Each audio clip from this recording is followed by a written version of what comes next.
আপনি রাস্তায় হাঁটছেন বানরের মূর্তি নিয়ে, বানরের সাথে আপনার কি সম্পর্ক? বানরের সাথে বাঙালি সংস্কৃতির কি সম্পর্ক?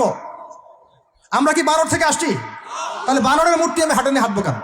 একটা প্রজন্মকে আল্লাহ বানর বানিয়ে দিয়েছিলেন, কোরআনে দলিল আছে। আমরা কি সেই প্রজন্ম? তাহলে বানরের মূর্তি নিয়ে রাস্তায় হাঁটবো কেন? কেন আপনি পেঁচার সাথে আপনার কি সম্পর্ক? তো এখানে পেঁচার সাথে আপনার সংস্কৃতি কি সম্পর্ক? পেঁচা অমঙ্গলের লক্ষণ। তো এগুলো কি শুরু করেছি আমরা? দেখবেন আমাদের মুসলমানদের সংস্কৃতির মধ্যে এখন সব বিজাতীয় সংস্কৃতি ঢুকে গেছে। আমরা এখন পড়ে আছি গান বাজনা, ঢাকঢোল, ডুবি তবলা এবং এমন কিছু সংস্কৃতির নামে কাজ যেগুলোর মধ্যে শিরক আছে অথবা বেদাত আছে। এত বাঙালি বাঙালি করে চিৎকার করেন, তাহলে আপনি এগুলো পড়ছেন কেন? কথা বলেন।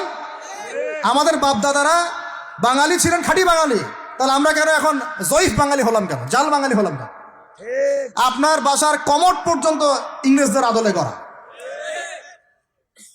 সবকিছুই খাবার অভ্যাস, খাদ্যাভ্যাস, আপনি পিৎজা বার্গার ছাড়া খাইতেই পারেন না, খাদ্যাভ্যাস ইংরেজদের। তারপরে খাওয়া হালাল না হারাম সেটা প্রশ্ন করছি না আমি, আপনি প্যাশনেট না তো আমাদের সংস্কৃতি নিয়ে।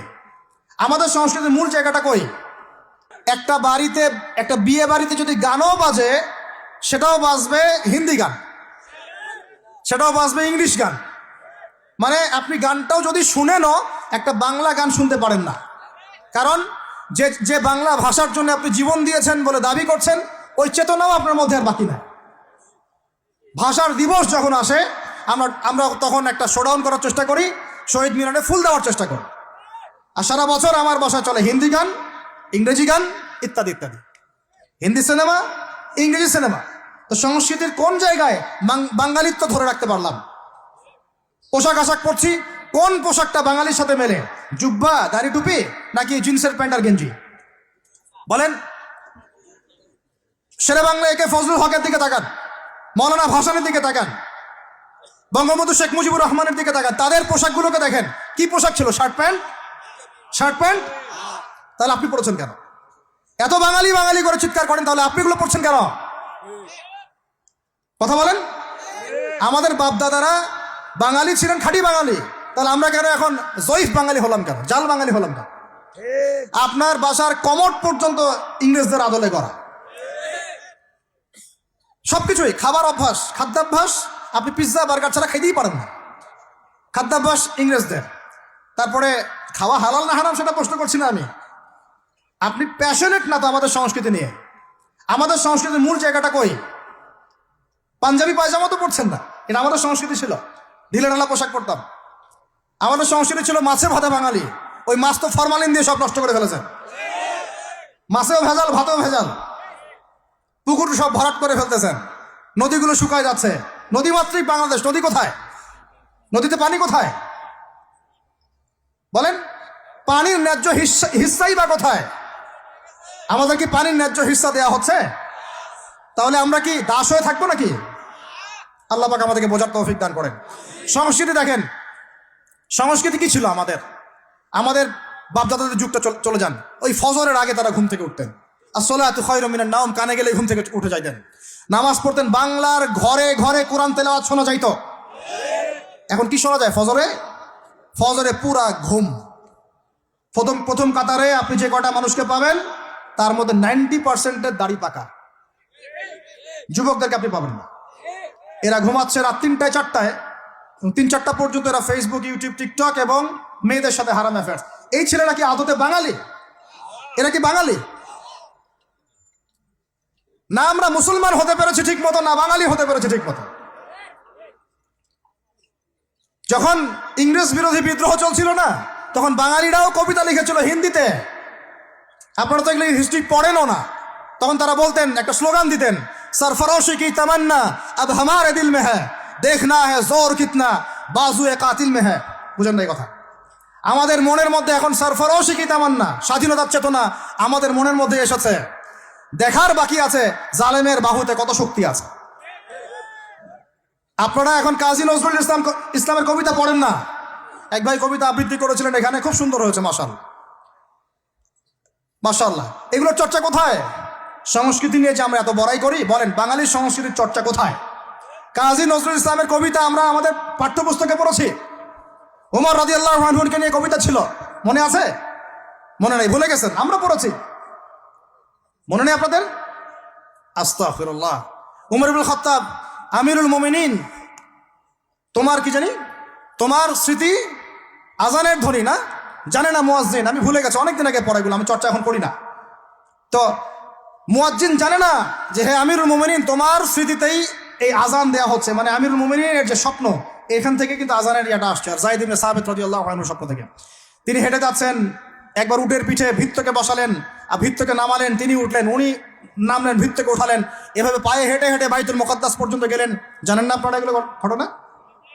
কোথায় এগুলো, কোথায় এখন বলেন? আছে পাঠ্যপুস্তকে?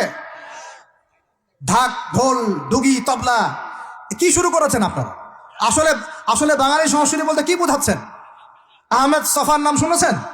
তাকে ছাড়া আপনি বাঙালি সংস্কৃতি কোথায় পাবেন? এই বাঙালি সংস্কৃতির ভিতরে এই যে ওলামায়ে কেরামের অবদান, এটা আপনি কিভাবে অস্বীকার করছেন? আমরা এখন পড়ে আছি কয়েকটা বিষয় নিয়ে। দেখেন, গান বাজনা, ঢাকঢোল, ডুগি, তবলা এবং এমন কিছু সংস্কৃতির নামে কাজ যেগুলোর মধ্যে শিরক আছে অথবা বেদাত আছে অথবা কুফর। আপনি রাস্তায় হাঁটছেন বানরের মূর্তি নিয়ে, বানরের সাথে আপনার কি সম্পর্ক? বানরের সাথে বাঙালি সংস্কৃতির কি সম্পর্ক? আমরা কি বানর থেকে আসছি? তাহলে বানরের মূর্তি আমি হাঁটে নিয়ে হাঁটবো কেন? বানর থেকে আসছে কারা? ওই যে শনিবারে যারা মাছ ধরতে নিষেধ করা হয়েছিল, তারপরেও মাছ ধরেছে, আল্লাহ পাক বলছেন ওদেরকে বানর বানিয়ে দিয়েছে। জানেন না এটা? পড়েন, পড়াশোনা করেন। পড়াশোনা না করলে আমার সব কথা বুঝতে পারবেন না হয়তোবা। যদি বুঝতে না পারেন আরো একবার লেকচার শুনেন, রিপিটেড শুনেন, তারপরে আবার চেক করেন, ক্রস চেক করেন। একটা প্রজন্মকে আল্লাহ বানর বানিয়ে দিয়েছিলেন, কোরআনে দলিল আছে। আমরা কি সেই প্রজন্ম? তাহলে বানরের মূর্তি নিয়ে রাস্তায় হাঁটবো কেন? কেন আপনি পেঁচার সাথে আপনার কি সম্পর্ক? পেঁচা কি আমার ভাগ্যের প্রতীক? হাত থেকে যদি কিছু পড়ে যায়, আমাদের অনেকে বলে যে একটু বসে যান, অমঙ্গল হতে পারে। চিরুনি পড়ে গেলে বলে যে মেহমান আসতে পারে। বিড়াল সামন দিয়ে চলে গেলে বলে একটু বসে যায়, অমঙ্গল হতে পারে। ইসলাম কি বলছে জানেন?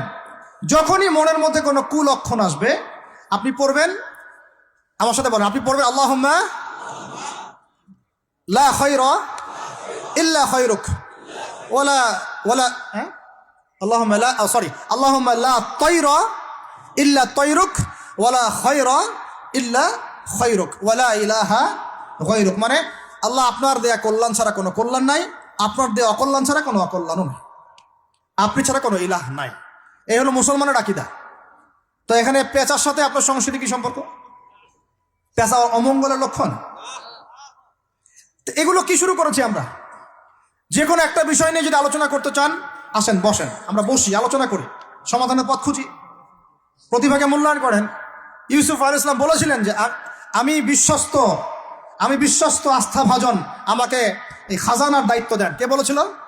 ইউসুফ আলাইহিস সালাম। কখনো কখনো দায়িত্ব চেয়ে নেওয়া জায়েজ, যখন দেখবেন দায়িত্ব নেয়ার যোগ্য কোনো মানুষ নাই। কিন্তু যে পদ্ধতিতে এখন মানুষ দায়িত্ব চাচ্ছে, ওই পদ্ধতি তো ইসলাম সমর্থন করছে না।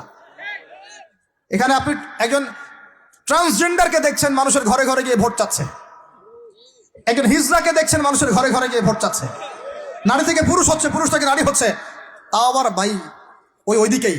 নিজেরও লজ্জা লাগতেছে, কারণ আমি আবার উত্তরবঙ্গের মানুষ।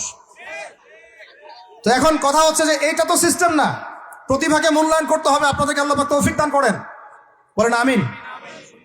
এখন কথা হচ্ছে সংস্কৃতি যদি আপনি ভিতরে চোখ দিয়ে দেখেন, দেখবেন টপ টু বটম আপনি ইহুদি খ্রিস্টানদের সংস্কৃতি ফলো করছেন। আপনার খাওয়া, আপনার রুচি, আপনার অভ্যাস, আপনার পছন্দ, আপনার বিয়ের অনুষ্ঠান, আপনার জন্মদিন, আপনার মায়ের ওই কি বার্ষিকী, বাবার ওই বার্ষিকী, যা যা করতেছেন সবকিছু কার অনুসরণ করতেছেন আপনারা? ইহুদি খ্রিস্টানদের। একটা ভবন উদ্বোধন করবেন, খুচুত করে একটা ফিতা কাটলেন, কাইটটা মাশাআল্লাহ পায়রা আপনি উড়াই দিলেন। তো এই পাখি কি আমার কল্যাণ নিয়ে আসবে? হ্যাঁ, এই পায়রা আমার কল্যাণ নিয়ে আসতে পারে? ওইখানে দাঁড়ায় 2 রাকাত নামাজ তো পড়তে পারতেন, পরে আল্লাহর কাছে দোয়া করতে পারতেন, আল্লাহ আমি এই কাজটা শুরু করলাম, আল্লাহ তুমি বরকত দান করো। আমার সংস্কৃতি। একটা দোকান করেছেন, বাড়ি করেছেন, শুরুতেই আপনি ডিজে পার্টি দিলেন, ডিজে পার্টি, সুবহানাল্লাহ। সূরা বাকারার তেলাওয়াত তো দিলেন না। তাহলে পুরো বিশ্বের প্রত্যেকটা ডিপার্টমেন্ট, মূল জায়গাগুলো আমরা এখন নিয়ন্ত্রিত হচ্ছি, এবং ভিতরে চোখ দিয়ে যদি দেখি আমরা আমাদের শেকড় থেকে দূরে সরে গেছি। ভাই আল্লাহ পাক আমাদের সব